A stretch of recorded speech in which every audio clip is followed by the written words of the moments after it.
في مدينة العاشر من رمضان، المدينة اللي فيها دايما حركة، تحدي وطاقة. بيبدأ حدث استثنائي، مش مجرد عرض أو فاعلية، لكنها ملحمة من القوة والإصرار. بطلها رجل قدر يخلي العالم كله يبص عليه بكل إعجاب، الكابتن أشرف كابونجا، بطل موسوعة جينيس وأقوى رجل في العالم. لكن وراء كل بطل في دايما فريق، حلم وتنظيم يليق بالحدث. وهنا بيجي دور تيم ملوك السعادة العاشر من رمضان.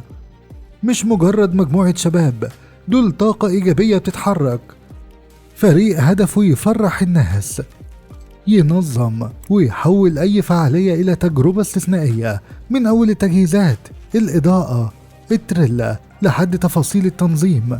كل حاجة بتتعمل بحب وبشغف. والحدث الكبير جاي قريب جدا، يوم 31 أكتوبر العاشر من رمضان. هنكون على موعد مع حدث عالمي بكل معنى الكلمة، شد التريلا بأسنان كابونجا، فعالية بتجمع بين المستحيل والإبداع، بين القوة والعزيمة، وبين العرض والتنظيم المحترف. تيم ملوك السعادة هو المسؤول عن تنظيم الفعالية من الألف للياء، من تجهيز التريلا العملاقة لتأمين المكان وتنظيم الحضور الجماهيري وإخراج الحدث بالشكل اللي يليق باسم كابونجا وباسم العاشر كلها. كل فرد في الفريق ليه دور وليه بصمة، اشتغلوا على مدار الأيام الماضية بدون توقف علشان كل تفصيلة تكون مظبوطة، الإضاءة، الصوت، الخلفيات، والإبهار البصري، كل حاجة محسوبة بدقة، لأنهم ببساطة ملوك التنظيم وملوك السعادة. الكابتن كابونجا ما بيشدش الحديد بس، ده بيشد المستحيل ويكسره بعزيمته، والفريق اللي وراه بيشد معاه حلم النجاح.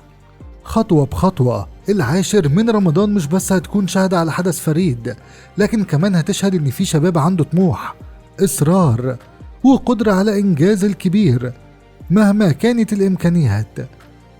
ملوك السعادة تيم العاشر من رمضان بيثبتوا ان النجاح مش صدفة، وان السعادة صناعة والتنظيم فن. كل عرض بيقدموه بيكون رسالة حب، انتماء، وطاقة إيجابية بتوصل لكل الناس. وفي 31 أكتوبر لما تتشد التريلا، مش هيكون ده اختبار للقوة بس، ده هيكون اختبار للإرادة والروح اللي بتجمع الأبطال والمنظمين في مشهد واحد من الفخر المصري الحقيقي. ملوك السعادة العاشر من رمضان اسم صنع لنفسه مكان بين الكبار، والتاريخ هيشهد ان في يوم 31 أكتوبر العاشر كلها كانت على موعد مع المجد.